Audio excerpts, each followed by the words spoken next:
Yung ganitong pagkaluto sa tortang talong guys, so napakasarap naman talaga niyan guys. Tapos paparisan mo pa ng tokwa, papatungan mo sa itaas ng tortang talong. Nako, mapaparami talaga kayo ng kanin. Ito yung bagong masarap na combination na ulam guys. Ganito ko lang niluluto yung masarap na torta. Mayroon tayo dito isang bloking tokwa. Hiwain lang natin ng ganyang kalalaki. Tapos lagyan natin ng asin saka paminta guys para magkaroon agad ng lasa. Saka nyo ngayon himas-himasin guys para pumasok talaga yung asin saka paminta. Tapos ihanda na natin yung mahiwagang kawali. Saka natin iprito yung tokwa. Habang nagpiprito tayo ng tokwa guys, hugasan muna natin yung kamatis saka yung talong. Pagkahugas natin ng mahigi ito guys kasi galing sa palengke ito para malinis talaga ang kinakain natin. Yung ganyang pagkaluto guys, oh, malutong. Gagamit tayo dito 9 na pirasong talong. Hiwain lang natin yung ganyang kalalaki guys. Kahit hindi pantay-pantay yung pagkahiwa guys, okay lang yan. Sa mga lamas naman, bawang ganyang kadami. Tapos sibuyas, 1 piraso lang yung ginamit ko. Tapos 5 pirasong kamatis. Kung saan tayo nagprito ng tokwa, doon na din tayo magisa. Bawasan muna natin ng mantika kasi maraming natira. Tapos sibuyas, bawang, gisahin natin ng maigi. Tapos paminta, gisahin natin ng maigi. Yung ganyang pagkagisa guys, oh, napakabango niyan. Tapos kamatis, maglagay tayo agad ng asin para lumabas agad yung katas ng kamatis. Gisahin natin ng maigi guys. Yung ganitong pagkagisa guys, oh, napakasarap niyan. Tapos ilagay na natin agad yung talong, pangpalasa, bitchin. Tapos 1 kutsarang toyo. Gisahin natin ng maigi hanggang matuyuan guys. Yung ganyang pagkagisa guys, oh. Tapos tubig 1 tasa. Saka natin pakukuluan sa loob ng 10 minuto. Takpan muna natin. Maraming salamat nga pala sa ating mga followers sa palagi nyong panonood. Ingat po kayo palagi dyan kung saang lugar man kayo. Pagkalipas ng 10 minuto, maglagay tayo agad ng 3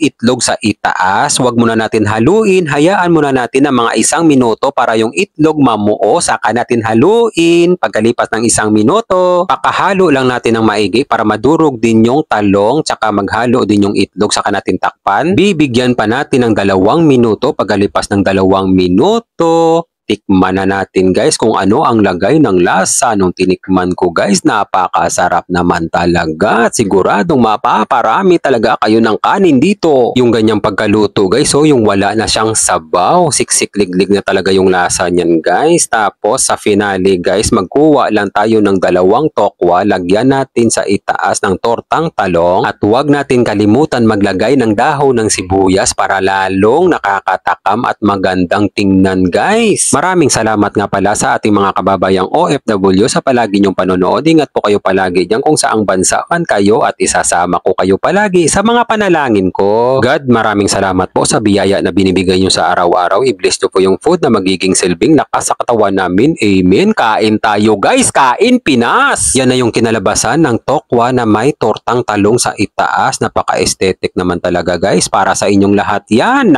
Oh, napakasarap naman talaga ng combination guys. Malasa ang tortang talong. Medyo maalat siya tapos makrimi dahil yan sa combination ng talong tsaka itlog. Yung pagkamaalat niya balance lang kapag nailagay mo siya sa itaas ng tokwa dahil maasim-asim yung tokwa, nagbabalance yung pagkamaalat niya guys. Napakasarap naman talaga. Para sa akin guys, perfect ang pagka-combination nila. Try nyo to guys ha. Napakasarap. Lutuin nyo na agad. Bibigyan ko na kayo ng pangmalakasan guys. Perfect bite pang commercial. Tortang talong ilagay lang natin sa itaas ng kanin na mainit. Saka natin palahin ng kutsara. Tingnan nyo naman guys kung gaano kalaki yan. Iwan ko na lang kung kakasya sa bunganga ko to. Nako, pilitin natin. Nako guys, hindi nga kumasya sa bunganga ko kaya ginawa ko 2 subo na. Kayo naman ang sumigaw ng masarap guys. Kung mapadaan man sa iyo to, wala nang plano-plano, magluto ka na rin ito.